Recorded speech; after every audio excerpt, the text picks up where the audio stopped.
do you call when all that you see are actors on your television singing off key?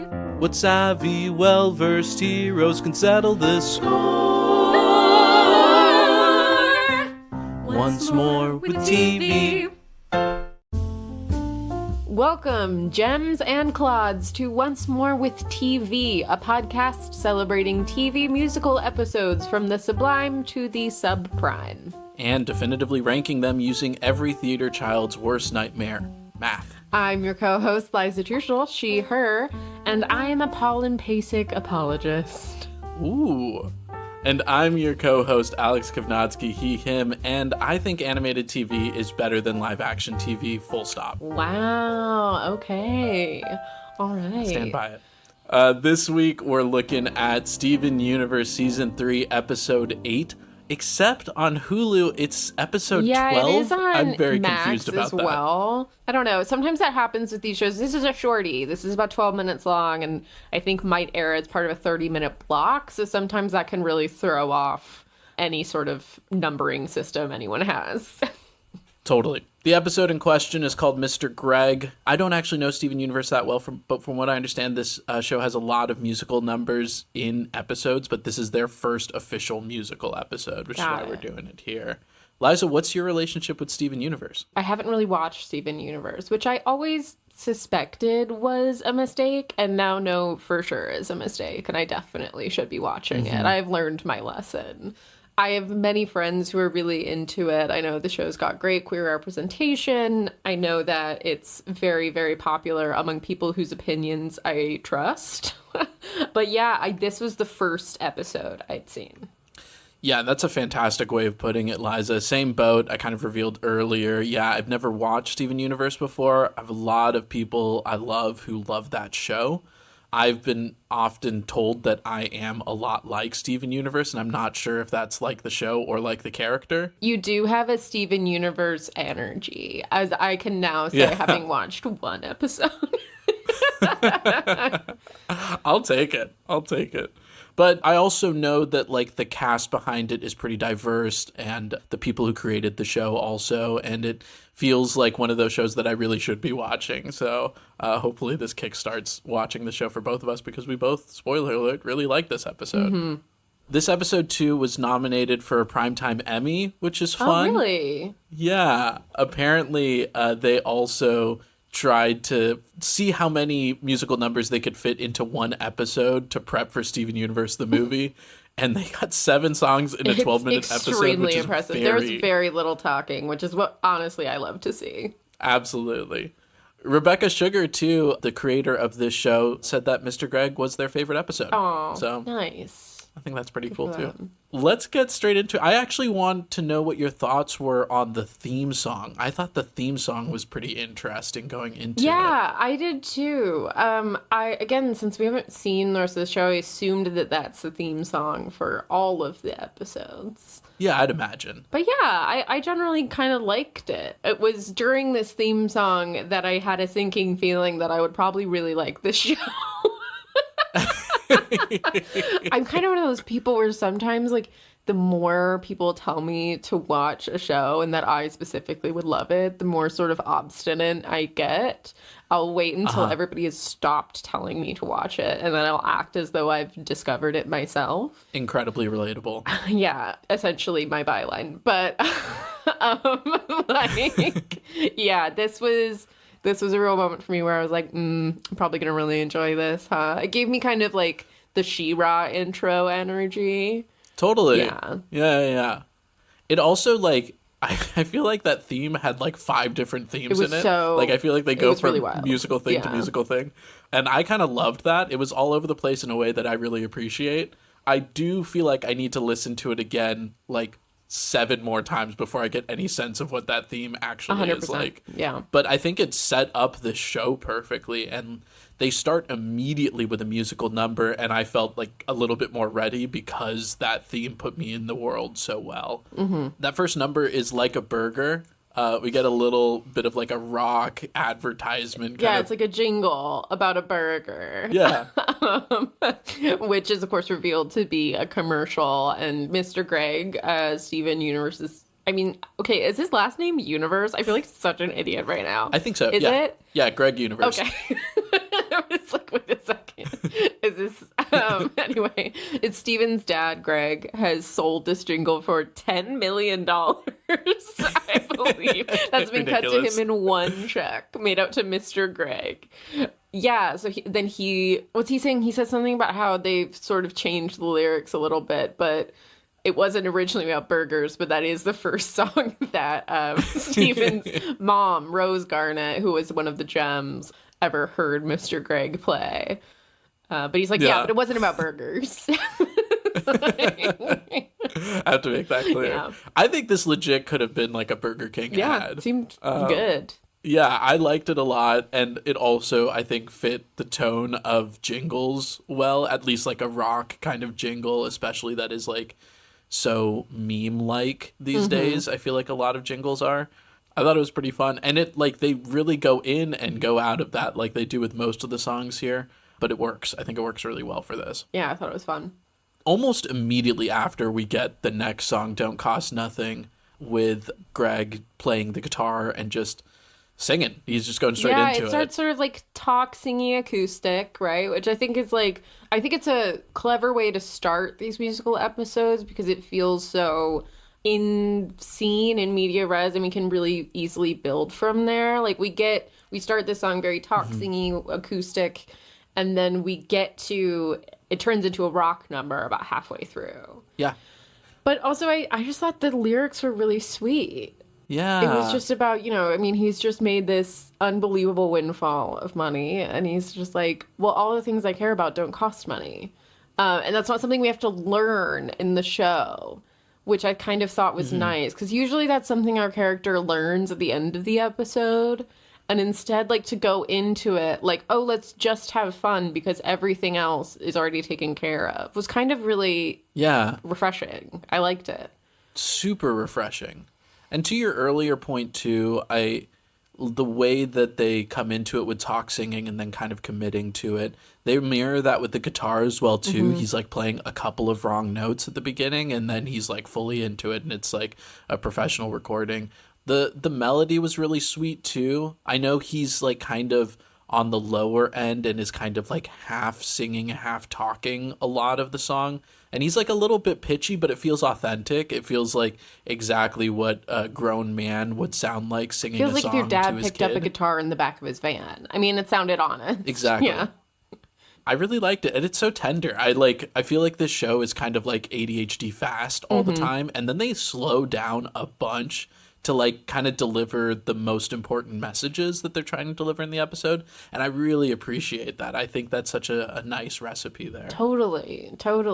The next song, which actually I think kind of transitions so quickly after Don't Cost Nothing that it feels like it's almost the same song, is Empire City, when they start going into Empire City and talking about how much fun this place is going to be. It's intended to be a hybrid between Las Vegas and New York, which I totally get the vibe of that. I think this is probably my least favorite of the songs. I think it doesn't work super well. The counterpoint feels really muddled throughout it, but it's so short, and they just need to get the point across that there's this exciting new city that it doesn't really matter for me so much. No, I fully agree. I think melodically this is probably the least interesting.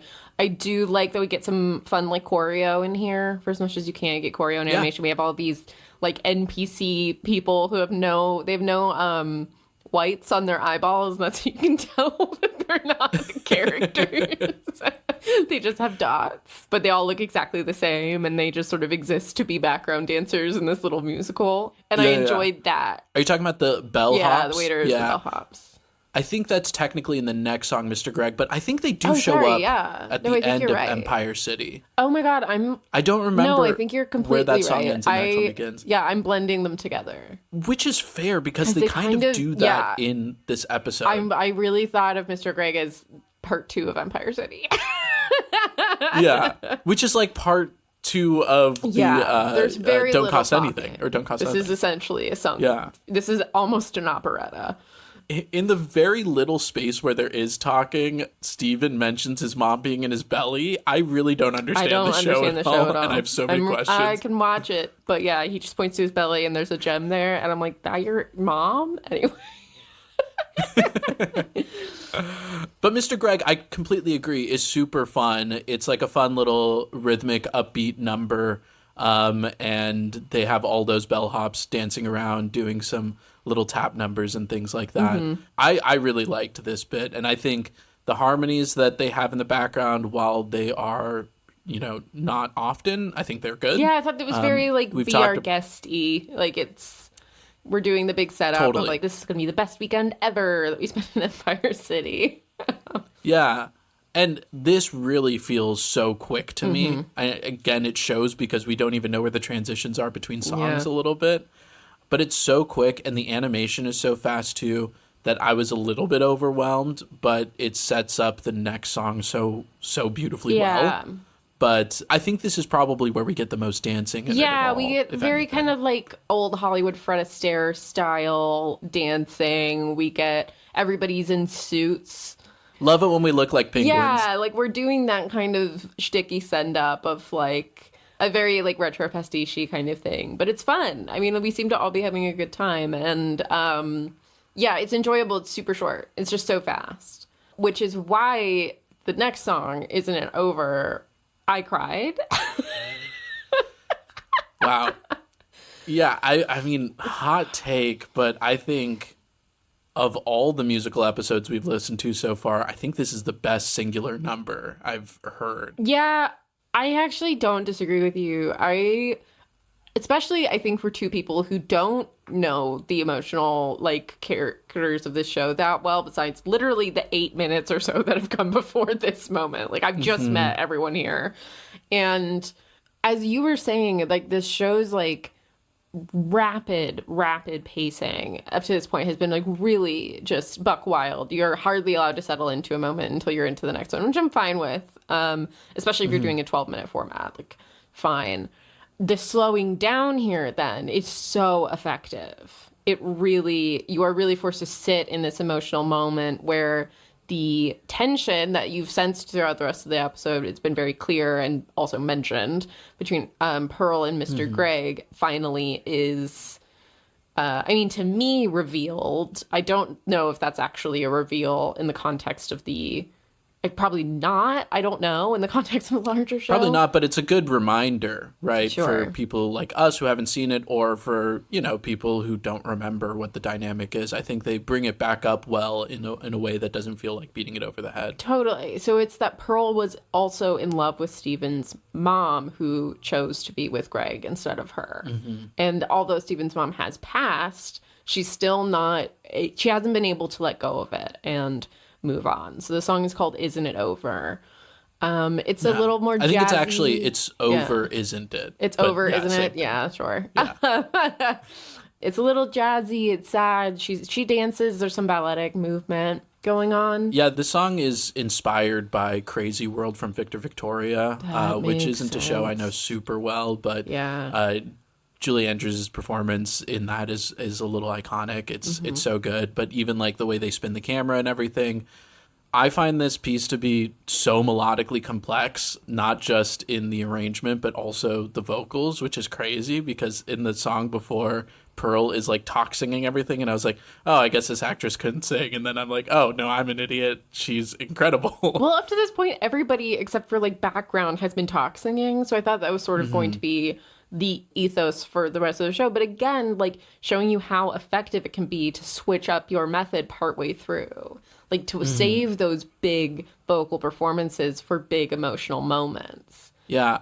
I haven't gone back in and played this back on piano or anything to see the melody lines themselves, but it sounds super complex. A lot of really difficult jumps, and the phrasing that she has on it too is just so soft. It's really good. I was really blown away. And it has that, classic vintage quality to it, like Crazy World or the old recordings of When You Wish Upon a Star or things like that. It's really just so nice. It feels like a jazz standard, and I loved it. Yeah, I loved it. I had no I mean, I had notes, but I didn't have notes, you know? Yeah. You didn't have any capital N notes. I didn't have any capital N notes. I was really blown away by this moment. And like what you were saying before, too, those lyrics are insane, too. Like, what a crazy concept to put into ostensibly a kid's show that Totally. is so complex and layered and thoughtful for the emotions and feelings of everybody in the situation. I don't know. It really struck me. Yeah, I think, again, we've like, over the course of doing this show, I've watched a lot of kids' TV. And I think, to me, always, the shows that really stand out to me are the ones that don't talk down to kids about the complexities of being a person and human emotion and how, I think the best kids' TV is really also for adults. And this really felt like one of those moments to me. Yeah, 100%. I think you said that perfectly. It's worth mentioning as well that this song was created by, I might pronounce this wrong, Ivy and Sarashu. Sorry if I pronounced that wrong, but they are the people who do the music for the show generally. And I think they only wrote this song in, I want to say, Both of You. But man, they put work into this one. So It shows. kudos I mean, there. it's a great song. Both of You is the next song. It's just hard to follow up that number. Almost impossible. There are, again, I think, like, just in terms of like the emotionality of this piece, the phrase "you both love me and I love both of you" like really cut me. I was feeling very vulnerable by the end of this episode. But the so whole nice. idea is he just wants them to talk to each other. In that way, I think, again, where like the show understands on some level that sometimes, even when things are big and complex, simple truths still hold, which is that, yeah, you both love me and I love both of you. And so we need to move forward as a unit. Again, really poignant points, really crazy, complex points to make, and boiling it down to a simple concept. It's pretty incredible. I was pretty impressed. I mean, again, this is like 12 minutes long. That's wild. It's like It's wild. 12 minutes, and to do it effectively, I was completely shocked. Yeah. I also want to shout out that Steven's singing itself isn't great. He's a little bit flat on everything, but it matches the vocal quality of that character when they're speaking as well, too. And I think that's more important than being fully on the pitch. I totally agree. I think it's more important often, and I think that's something we found over and over again, is it's more important to act it correctly than it is to sing it correctly. And so, yeah, I was completely on board with it, even if it wasn't vocally that impressive. Yeah. And then we end the episode with a reprise. Love a reprise. Love it. And it's a really good one. I mean, I really love when a reprise changes the meaning of a song in some capacity, because that's what it's supposed to do.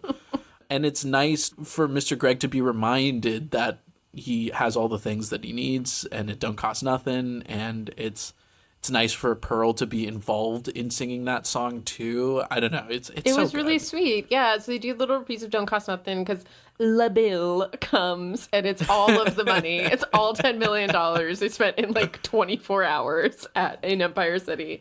So they're back to being broke, but they sing Don't Cost Nothing again. And there's a little, I think Steven does a tiny refrain of "It's over, isn't it?" But again, changing the meaning. Instead, it's about the tension between Pearl and his father is over. That was really good. Yeah. And it also ends up being a slight reprise of "It's Over, Isn't It?" as well, as Steven sings that a little bit to himself at the end, which is nice because it's like, oh, the tension between these two is also over. And also, this episode is over, which also made me sad.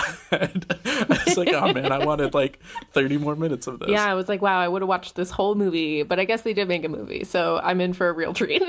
Yeah. I'm excited to go back and watch the rest of the show, which is too, honestly. I think that's like the best thing you could say about a musical episode, right? Yeah, I think that's the first time that's happened for us in doing this show too. This is definitely the first time that we've watched one episode and been like, wait, we're in.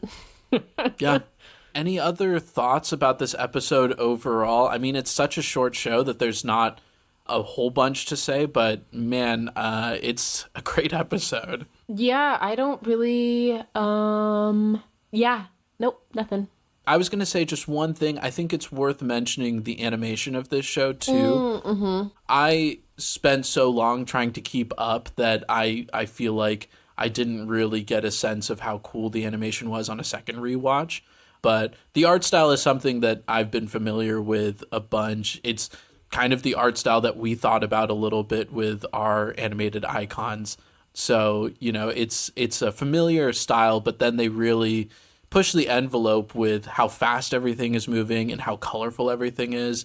I get so bummed out. My statement before about animated shows being better than live action. I get so bummed out about how gray everything is in every live action show, and it is so frustrating, and it's so nice to return to like just any bit of color. Yeah, definitely true. This is a really colorful show. This is a really well drawn show. I also just I love a bit of 2D drawn animation, honestly. I think we get a lot of like weird 3D stuff, especially in kids TV, tends to use a lot of CG. And I think it's really refreshing to just see really well done line animation. Yeah. Other than that, I'm ready to score this. Let's do this thing. All right, so as always, our first category is general vibe. How do we feel about it? It did age well. I mean, it came out 5 minutes ago. But I think based on our conversation, I hazard a guess this is pretty high. Yes, super high vibes. I should say that it came out in 2016, which unfortunately is not 5 minutes ago, which is crazy to me. That's terrifying. Fully 7 years ago, and that's awful. Sucks. Awful news. Anyway. Aged amazingly. The vibe for me, it might be a 10. I don't have any notes for the vibe otherwise. Yeah, no. This is the first one of these to make me cry, so I'm going to give it a 10. Yeah, love that. All right. Music. So this is original music, but like, listenability, arrangement, chords, motifs that recur. I mean, we talked about the reprise. As stated a little bit, Empire City gets a little bit lost and again a little bit muddy, and I think that makes the transition into Mr. Greg unclear, or I'm dumb. Both can be true. Porque no los dos. Yeah, I mean, I think a lot of it is redeemed by like the extreme strength of It's Over, Isn't It? Yeah. But how are you feeling on this? I'm having issues because I think It's Over, Isn't It is so strong that I want to give it a 10 for everything else. And I'm trying to do the mental math of like, are the other songs so bad that it would pull away from the strength of It's Over, Isn't It? And I think the answer is no. I think it's a 10 for me because to shove 7 songs in a 12-minute episode and to have most of them be good and one of them be outstanding, I think is a great return on that. I agree. Let's just go for it. Lyrics, I think, are a little bit, with the exception, maybe, of It's Over, Isn't It? I think lyrics are a little bit more simple. We're not working in overly complicated or, again, I think we've talked about they do a really good job of talking about complex emotions through lyricism, although I do think mostly that's in performance and music. I don't think that's as much in the lyrics for me. To counter that, I think Don't Cost Nothing does also have pretty great lyrics too, though. And I see Like a Burger and Empire City as like transition songs, and like Don't Cost Nothing and It's Over, Isn't It are like the kind of like linchpin songs of the episode, because those are the ones we get reprises for too anyway. And I think those are both pretty darn strong. So I agree that I think it's probably a little bit less than the music, but not by much for me. No, certainly not by much. I certainly didn't have any moments where I thought the lyrics fell short or fell through. I mean, I would give it a 9. I really liked this episode. Let's give it a 9. Let's just do it. All right, dancing. As we said, we've got one big dance number, Mr. Greg. We've got some Fred Astaire stuff going on. And then we've got significant dancing during It's Over, Isn't It, as well. And some during whatever the song, the You Both Love Me, I Love Both of You, whatever that is. Both of you. Both of you, yeah. So we've got a good amount of dancing. Mm-hmm. With animation, there's always the opportunity to do as much dancing as possible because there is, you don't have to worry about actors' ability. Mm-hmm. That being said, I think they do a lot with it, and again, do the smart thing of having a lot of dancing in portions and then slowing down and having kind of more subtle or tasteful dancing in the slower moments too. And I think they handle that well. I really like the tap too. I think the tapping was fun. Oh, sure. I'm a big fan of a tap break. Huge fan. Yeah, I would agree with that generally. This is relatively high again. Yeah. For me, it's not as memorable as anything else, but no. I think the problem is when the music to me is so amazing and the content of it is so amazing, like the themes that they're talking about is so great. I kind of don't remember what the dancing is, which I think is okay. I think it's a fine thing to sacrifice, but the fact of it not being super memorable to me, I think means something too. Sure. Maybe like a 7 or an 8. Yeah, I think a 7 makes sense to me. Mm-hmm. Okay. Performance. This is pretty high for me. Again, like we said, like vocal performance this is vocal and acting performance, of course. And sometimes vocal performance is less important than acting performance. So although the vocals on this are not perfect, I think they are really strong when they need to be and more casual when they need to be. Yeah. So I'm feeling pretty high on this performance rating. Not gonna lie. Oh, yeah. Me too. I would give this a 10. Okay. Writing. So overall, like script strength, the dialogue, the pacing, the structure. As we said, the pacing is crazy, but it seems to work. So again, it's so crazy to fit 7 songs into a 12-minute episode. Like, I can't emphasize that enough. That's crazy. We watch like hour-longs that have like 2 songs. Exactly. Yeah, and I think, beyond that, the writing, again, like, the writing is mostly lyrics, so it's sort of hard to separate the score too far from the lyric score for me. But I think the writing is also, like, what we're doing to the characters, where we're setting them up, the themes that we're dealing with as well, too, which are very strong. Yeah. I mean, I think overall, like, the thematic through line of this was really resonant, even for us who've never seen the show before. It was really effective. I don't know. The writing really... I thought it was great. I mean, I'm leaning toward 10. Yeah, me too. Okay, let's just talk around it. But yeah, it personally attacked you and brought you to tears. I wept. I really kind of lost it. Okay, direction. Like we said before, there's that. There's some camera movement during its over, isn't it? That's very like Victoria-y. I felt like the direction during the big number was really fun too. During Mr. Greg was very like old studio, a lot kind of choreo and kind of shots, these big wides. Yeah, I mean, I thought this was pretty good. Yeah, and it calls back to the animation stuff that we were talking about before. I think they're, pushing, maybe not pushing to the extreme limits of what animation can do, because obviously we live in a post-Spider-Verse world. But at the time, I think that's like pretty fun, strong animation to put into a show, especially a 12-minute show. I can't get over that this episode's 12 minutes. That's crazy. Yeah. What are we thinking? I don't know. 10, 9. I don't know. I don't have anything bad. I don't have any bad things to say about this episode. Oh, okay. So the next one is commitment. And the thing is, we're giving it a 10. And do we need to talk about why? I don't think so. Yeah. I think we've said about 100 times. It was 12 minutes and they got 7 songs in. That's crazy. Yeah, it has to be crazy. A 10. Yeah, we were moving on, everyone. We've gone to stakes.